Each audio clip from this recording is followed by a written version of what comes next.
কুণাল ঘোষ, মদন মিত্র তারা কি এবার দল ছাড়ার পথে, অর্থাৎ তৃণমূল ছেড়ে অন্য কোনো দলে যোগ দিতে পারেন?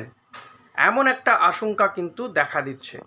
আর এই আশঙ্কা দেখা দেওয়ার কারণ অতি অবশ্যই রয়েছে কুণাল ঘোষের সোশ্যাল মিডিয়াতে যে পোস্ট। গতকাল কুণাল ঘোষ তিনি শপথ নিয়েছেন বেলেঘাটার বিধায়ক হিসেবে। আর শপথ নেওয়ার পরে পরেই কিন্তু তিনি বিতর্কিত একটি পোস্ট করেছেন। তার পোস্টে তিনি উল্লেখ করেছেন যে তাপস রায়, সজল ঘোষদের তিনি দলে রাখার জন্য বহু চেষ্টা করেছেন, কিন্তু উত্তর কলকাতার এক ব্যক্তির জন্য বা কয়েকজনের জন্য তাদেরকে রাখা যায়নি দলে।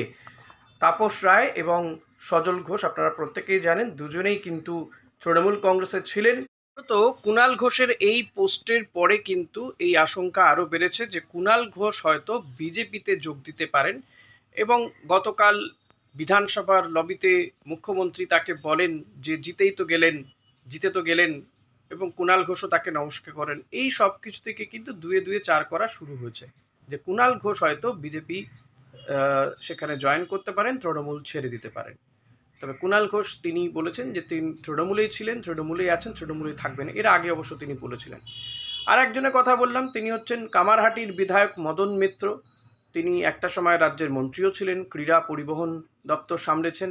এহেন মদন মিত্রকে নিয়ে কেন জলগোলা? দেখুন, শপথের দিনকেই অর্জুন সিং এর সঙ্গে, অর্থাৎ নোয়াপাড়ার বিধায়কের সঙ্গে মদন মিত্রের দেখা হয়, সৌর বিনিময় হয়। অর্জুন সিং যেটা বলেন সেটা খুবই ইন্টারেস্টিং ছিল, যে মদনদা তো আমাদের সঙ্গেই আছেন, যে কোনো মুহূর্তে আমাদের সঙ্গে চলে আসতে পারেন। ও লাভলি, ও লাভলি, ও লাভলি, মদন দা যে কোনো মুহূর্তে আমাদের সঙ্গে চলে আসবে, চিন্তা নেই। কি দাদা? ও লাভলি। এটা কিন্তু নস্যাৎ করে দেননি মদন মিত্র। তিনি কিন্তু বলেননি এ কি বলছো অর্জুন, বা এটা তো কখনোই হবে না। তিনি কিন্তু হাসেন, অর্থাৎ একটা ইঙ্গিত তো রয়েছে। এখন কবে যাবেন, আদৌ যাবেন কিনা, অর্জুন সিংয়ের কথায় শিলমোহর পড়বে কিনা, সেটা তো বলবে সময়। তবে এই দুই নেতাকে নিয়ে কিন্তু জলঘোলা শুরু হয়েছে। তবে এই দুই নেতা নয়, শোনা যাচ্ছে আরও বেশ কিছু নেতা, বিশেষ করে মুর্শিদাবাদ এই অঞ্চলের বেশ কয়েকজন নেতা কিন্তু বিজেপির সঙ্গে বা শুভেন্দু অধিকারীর সঙ্গে তলে তলে যোগাযোগ রাখছেন। তারা কিন্তু যে কোনো দিন পাল্টি খেয়ে যেতে পারেন। এখন দেখার যে সেটা কবে হয়, কতজন বিধায়ক তৃণমূল থেকে বিজেপির দিকে ঢলে পড়েন বা চলে যান। কেউ কেউ তো আবার নাকি আইএসএফ এর সঙ্গে যোগাযোগ করছে, নওশাদ সিদ্দিকী দলে যোগ দিতে পারেন। তবে এই ক্ষেত্রে নওশাদ তিনি কিন্তু গুরুত্বপূর্ণ একটা বক্তব্য দিয়েছেন, তাদেরকে বক্তব্য রেখেছেন।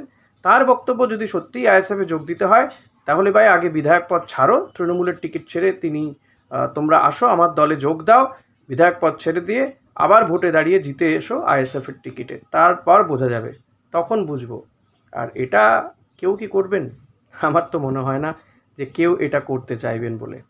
দেখা যাক। সব মিলিয়ে রাজ্য রাজনীতিতে আগামী দিনে কিন্তু আরও বেশ কিছু ইন্টারেস্টিং ঘটনা ঘটতে চলেছে। তাই প্লিজ সেই সমস্ত কিছু জানতে, আলোচনা শুনতে আমার চ্যানেলটি সাবস্ক্রাইব করে রাখুন। লাইক করবেন ভিডিওটা ভালো লাগলে।